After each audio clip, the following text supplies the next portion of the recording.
Hello student, আজকে তোমাদের upper primary child development and পেডাগজির প্র্যাকটিস সেট 8 করাবো।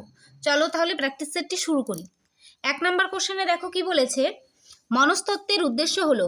মনস্তত্ত্বের উদ্দেশ্য হয়ে যাবে এখানে উপরের সবকটি: আচরণকে বিশ্লেষণ করা, আচরণ সম্পর্কে পূর্বাভাস দান, আচরণকে নিয়ন্ত্রণ করা, সবকটি। 2 নম্বর কোশ্চেন দেখো, শৈশবকালীন বিকাশে যে বিষয়গুলি গুরুত্বপূর্ণ তা হয়ে যাবে ওপরের সবগুলি: পরিবারের অন্য সদস্যদের সঙ্গে পারস্পরিক সুসম্পর্ক, পরিবারের সদস্য বা পিতামাতার দ্বারা অবহেলিত না হওয়া, উৎসাহজনক পরিবেশ যা শিশুর দৈহিক ও মানসিক বিকাশে ইতিবাচক ভূমিকা গ্রহণ করে। 3 নম্বর, পিতা মাতা এবং তাদের সন্তানগণ সম্পূর্ণভাবে সদৃশ্য হয় না।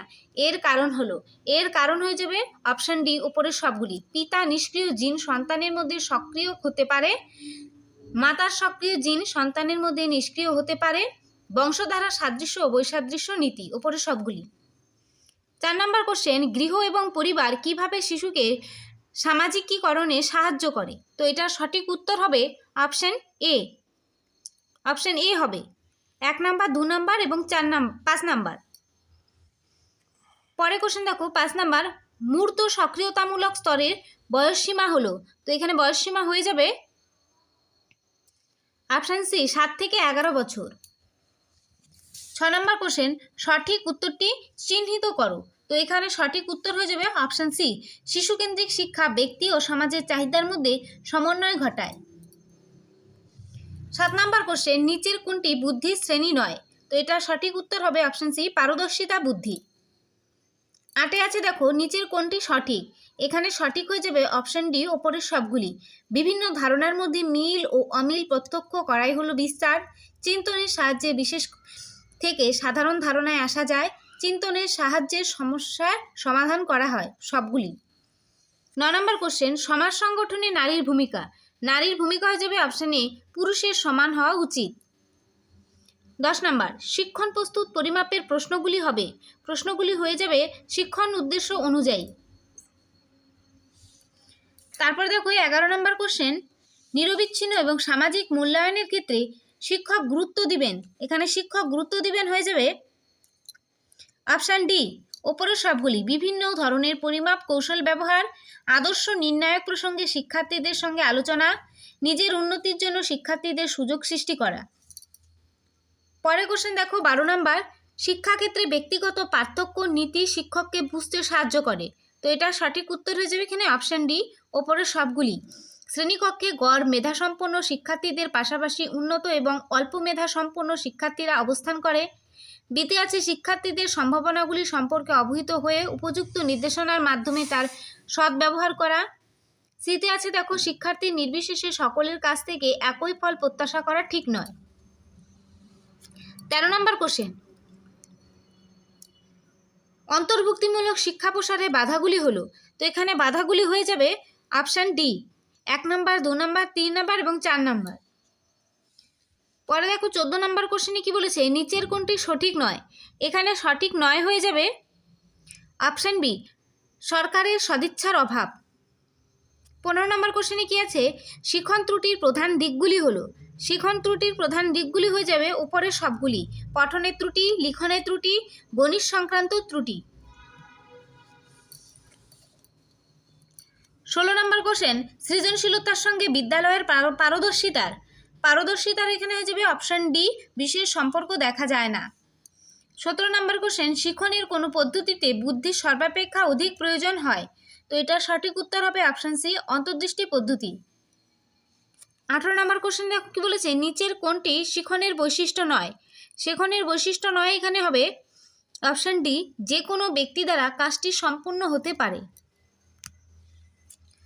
19 নম্বর, নিচের কোনটি সঠিক নয়? নিচের সঠিক নয় এখানে অপশান ডি, দলগতভাবে শিক্ষাদান। 20 নম্বর আছে দেখো, নিচের কোনটি প্রেষণা সৃষ্টিতে বাধার সৃষ্টি করে? বাধার সৃষ্টি করে অপশান সি, মানসিক চাপ সৃষ্টিকারী পরিস্থিতি। 21 নম্বর কোশ্চেন, নিচের কোনটি সঠিক নয়? এখানে সঠিক নয় হয়ে যাবে অপশান ডি, প্রক্ষোভ জ্ঞানের উপর প্রভাব বিস্তার করে কিন্তু জ্ঞান প্রক্ষোভের উপর প্রভাব বিস্তার করে না। তারপর দেখো 22 নম্বর কোশ্চেনে কি বলেছে, নিচের কোনটি শিখনে প্রেষণার সাধারণ নীতি বলা যায়? তো এটার সঠিক উত্তর হবে এখানে অপশান ডি ওপরের সবগুলি। শিখনে প্রস্তুতির নীতি, আগ্রহ বজায় রাখার নীতি, শিখনে সক্রিয় অংশগ্রহণের নীতি, সবগুলি হবে। 23 নম্বর কোশ্চেন দেখো, শিখনে প্রভাব সৃষ্টিকারী পরিবেশগত উপাদানকে দুভাবে ভাগ করা যায়, মানব সম্পদ এবং বস্তু সম্পদ।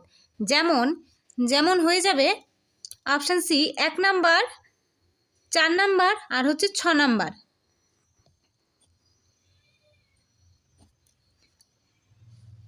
তারপর দেখো 24 নম্বর কোশ্চেন, বংশধারাকে বিবেচনা করা যায় ড্যাশ সামাজিক কাঠামো হিসেবে। তো এটা সঠিক উত্তর হবে অপশান ডি প্রাথমিক সামাজিক কাঠামো হিসেবে। 25 নম্বর কোশ্চেন দেখো কি বলেছে, উচ্চ জাতের একজন শিক্ষক নিম্নবর্ণের ছাত্রছাত্রীদের ব্যাপারে খুবই বিরূপ মনোভাবাপন্ন, তাকে আপনি কি পরামর্শ দেবেন? তো এখানে পরামর্শ দেওয়া বলতে অপশান ডি তাকে বলবেন জাতীয়তাবোধ এবং যুগের প্রয়োজন অনুযায়ী ব্যবহার করতে। 26 নাম্বার, অধিকাংশ লোক গড় অল্প কিছু মেধাবী এবং অল্প কিছু অল্পধী, এই বক্তব্য কোন নীতির উপর প্রতিষ্ঠিত? এই নীতি হয়ে যাবে বুদ্ধির বন্টন, অপশান ডি। তারপর দেখো 27 নম্বর কোশ্চেন, কোন ধরনের প্রশিক্ষণ ভালো পারিবারিক সম্পর্ক সৃষ্টি করতে শেখায়? তো এটা সঠিক উত্তর হবে অপশান সি ডেমোক্রেটিক শিশু প্রশিক্ষণ। 28 নম্বর কোশ্চেন, রুশো তার কোন বইতে প্রকৃতি কেন্দ্রিক শিক্ষার ব্যাখ্যা করেছেন? এটি হয়ে যাবে অপশান বি এমিলি। 29 নম্বর কোশ্চেন, একজন শিক্ষার্থী শ্রেণীকক্ষে অনবরত মিথ্যা কথা বললে শিক্ষিকা বা শিক্ষক হিসেবে আপনি নিম্নোক্ত সংশোধনমূলক পদক্ষেপগুলির মধ্যে কোনটি গ্রহণ করবেন? তো এখানে অপশান বি হবে তার অনবরত মিথ্যা কথা বলার কারণে অনুসন্ধানের চেষ্টা করবেন। 30 নম্বর কোশ্চেন, নিম্নলিখিতগুলির মধ্যে কোনটি থর্নডাইকের প্রচেষ্টা এবং ভ্রম সংশোধন শিখন তত্ত্বের সূত্র নয়? তো এটা সঠিক উত্তর হবে প্রয়োগের সূত্র, অপশান ডি। তো আজকের প্র্যাকটিস সেটটি এই পর্যন্তই। কেমন লাগলো অবশ্যই কমেন্টে জানাবে। তো আজকে এই পর্যন্তই।